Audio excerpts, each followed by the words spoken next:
I'm Hannah Donaldson, and I'm running for the position of VP Internal. Hi, my name is Akash Singh, and I'm a second-year student in UBC. I'm majoring in computer science with a minor in psychology, and I'm going up for the VP Internal position. Hi, my name is Nori, full name Nori Masa Musashi, and I'm running for the VP Internal of the SUO. Hi, my name is Yazdan. I'm running for VP Internal. All right, starting with rapid fire questions. Did you attend the SCO's AGM this year? I did. No, I did not. Yes, I did. I did. And can you name one key issue raised by the students at the AGM? Yeah, so I would say that one of my concerns was with the implementation of having the graduate student representative on the executive committee. Unfortunately, it did pass in the AGM, but unfortunately it was done the incorrect way. One of my platform points is to make the graduate student an executive member on the team and make progressive steps in making them a permanent executive member. One key issue is transparency. The SUO and students aren't really transparent with each other, and I aim to bring that transparency forward. That the resource centers were not getting enough attention or, well, resources, I guess. Transparency.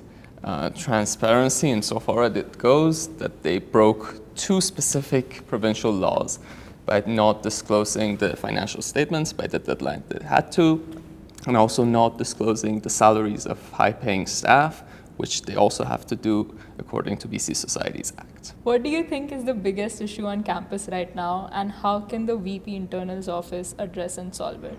Yeah, so there's a few. I think one of my main concerns is diversity and also student associations. I think there's a lot of work that can be done for student associations in terms of making them more accessible and giving them a fair opportunity to represent themselves before being ratified. There's a few practices that I want to put in place in this role, and I plan on doing that when elected. In addition to the diversity question, the SUO lacks diversity, and I think that if we make more positions open for students in marginalized communities on the board, we can always have that representation, and I think that's important when we're making decisions for the whole student body. The number one issue is spreading awareness, like the student health resources. We have a $1,250 therapy plan that not many people know about. We also have a dental plan that students pay for as part of their fees, but nobody really knows about it. So I want to spread awareness for that and get people to know about it. The biggest issue would be that the students don't have enough interests or information of the SUO, and all the other issues would not fully be solved maybe, but definitely be better if more students knew about them. I would say there are several issues, but all of them boil down to the SUO being weak. So there's tuition increases, lack of space, divestment that a lot of students want, lack of food options. These are big issues that the university is not budging on. And why would they? The SUO is weak, they can't do anything. So I would say the biggest issue is that the SUO doesn't have the trust of the student body. So whenever the university disagrees with them on anything, the SUO can just shrug. They can't lead a student movement to show that the students disagree. Run us through your campaign. What are some points that you want to focus on? Yeah, so I kind of had touched on a few already. I think my most passionate areas are definitely in the field of diversity. I want to create and implement positions, like I said, for BIPOC students on the board as student representatives. In addition, I would also like to create a queer student representative on the board. And then there's so much I want to do in a short amount of time, but I know that I can do it, and yeah. Okay, so the first point I'll be addressing is transparency. The SUO has an annual budget of $2 million, but we have no idea where it's spent, how the money is spent, what changes have been brought forward. Because from last year to this year, there haven't been any changes that are noticeable.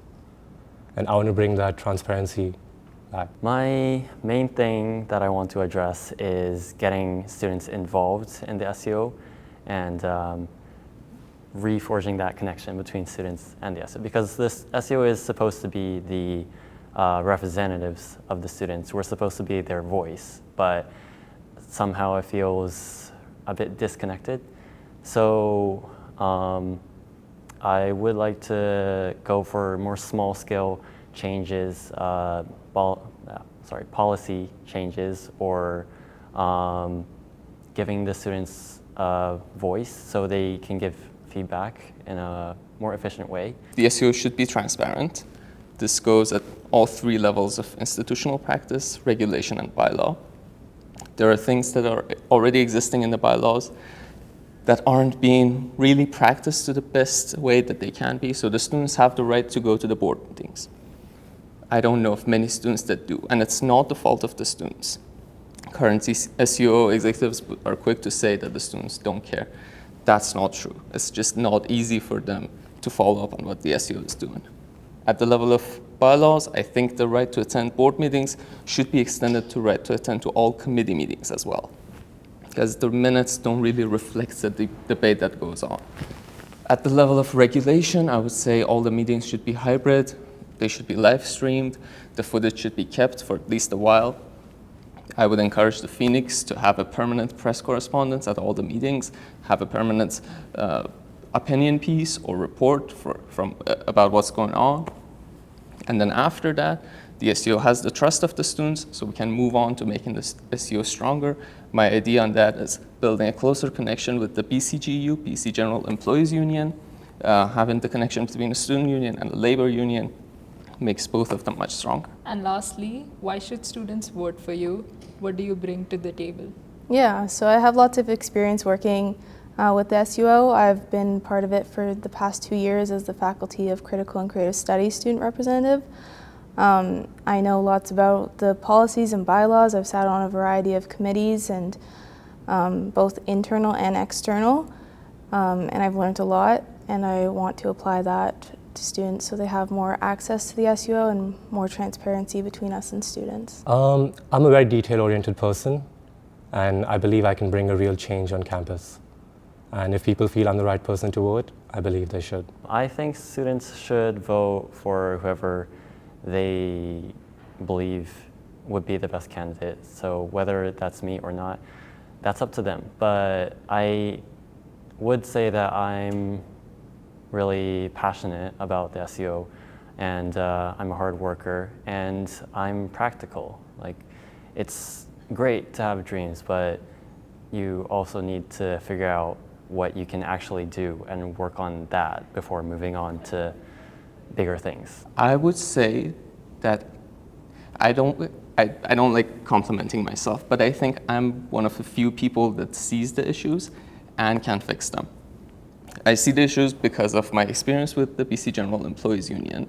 I've been a union steward, so I know how another democratic structure works, so I can see what's wrong with the SEO. I also have the training of leading students and also representing them in meetings with university administrators or faculty when there's some sort of antagonistic relationship. And I've been doing the things that I want to do before I even intended to run. I have to run because it seems like from the outside you can't fix things. Okay, so voting starts on March 4th, so this Monday, and is open until March 6th. The voting period starts on March 4th and it ends on March 6th. If you feel like I'm the right candidate, please go ahead and vote for me. So voting opens on March 4th, Monday, and it goes until March 6th. Vote whoever you believe in. Voting starts Monday, it lasts till Wednesday. Doesn't matter if you vote for me, just vote and vote for someone who has something they want to do.